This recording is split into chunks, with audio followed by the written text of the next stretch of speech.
En una ocasión, la Biblia nos dice que un hombre estaba enfermo y los amigos, al ver la cantidad de gente que había en la iglesia, los amigos lo bajaron por medio de unas cuerdas. Pero este hombre no tenía amigos, no tenía familia, no tenía nadie. ¿Por qué? Porque el pecado te deja en esa condición. El pecado te deja solo, te deja enfermo, te deja triste, te deja deprimido. El pecado te aleja de las personas que amaste. Incluso el pecado te hace hacer cosas que tú no querías hacer. Pero como ya estás dominado por el pecado, ya el pecado se enseñorea de ti. Tú no eres señor de ti mismo, sino el pecado. Pablo dice en una ocasión que yo no hago lo que yo quiero, sino que el mal que está en mí me domina y hace lo que yo no quiero. Pablo era un hombre que reconocía que el pecado tiene un poder en el hombre, pero no es más grande que el poder de Dios. Aleluya. Aleluya. Amén. Amén. El papá matando a la hija, violándola, el vecino violando el sobrino, o sea, una cantidad de aberraciones que se están sucediendo en este mundo. Y dice que en los postreros días, en los últimos tiempos, dice la Biblia, que el amor de muchos se va a enfriar. ¿Y usted sabe qué significa el amor de muchos se va a enfriar? Que antes me costaba de pronto coger un revólver y matar al otro, pero ya en este tiempo no. Hasta por 10,000, 20,000, 50,000 pesos matan a otra persona. ¿Por qué? Porque el amor de muchos se ha enfriado. Y esa es la función de nuestro enemigo, el diablo. Dice la Biblia que él vino a matar, a hurtar y a destruir, pero Jesús vino a dar vida eterna y vida en abundancia. Amén. Bríndale un fuerte aplauso a Dios.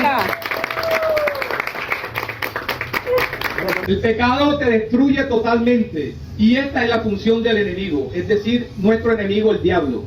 El enemigo de nosotros no es nuestro vecino, el enemigo de nosotros no es nuestra familia, nuestra cónyuge, nuestra esposa o compañera permanente, no, ese no es nuestro enemigo. El enemigo, nuestra pareja. El enemigo es Satanás, el diablo que quiere nuestras almas. ¿Sí? Dice la Biblia que el diablo es el padre o el autor del pecado. En el mundo es el diablo, dice la Biblia, dice, el que practica, óigalo bien, el que practica el pecado es del diablo, porque el diablo peca desde el principio. Para esto apareció Jesús, el Hijo de Dios, para deshacer las obras del diablo. Amén.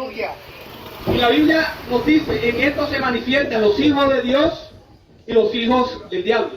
Mira, la propia Biblia hace una línea entre los hijos de Dios, por un lado, y los hijos del diablo. Y a veces pensamos nosotros, no, yo soy hijo de Dios. Si usted le pregunta al vecino, ¿usted conoce a Dios? Sí, yo conozco mucho a Dios. No, yo lo conozco.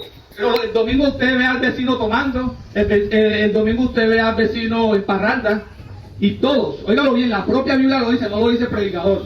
La propia Biblia lo dice que Dios pone o establece una raya y pone a los hijos de Dios en un lado y los hijos del diablo. Y usted me preguntará, hermano, ¿cuáles son los hijos de Dios o cuáles son los hijos del diablo, para saber en qué ayúdeme, hermano, monte. ¿En qué lado estoy yo?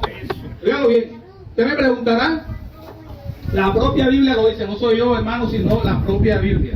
Dice, los hijos de Dios, está en Primera de Juan, capítulo 3, versículo 8, el que lo quiera buscar en su casa, está en su derecho, dice.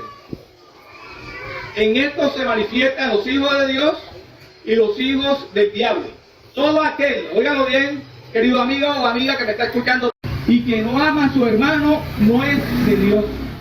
Es decir, los hijos del enemigo, del diablo, son aquellos que cuando les predican no aceptan a Jesús. Los hijos del diablo son aquellos que dicen, este tipo está loco. Los hijos del diablo son aquellos que tú le vas a decir, Cristo te ama. ¿Listo? Todo bien. No le prestan atención. No hacer justicia. No hacer justicia es no creer en el Hijo de Dios y no hacer su voluntad. Amén. Amén. Y dice otra característica de los hijos del diablo, dice que no ama a su hermano. La propia Biblia dice que en los postreros días, estamos viviendo, usted amigo y amiga que me está escuchando, estamos viviendo en los últimos tiempos.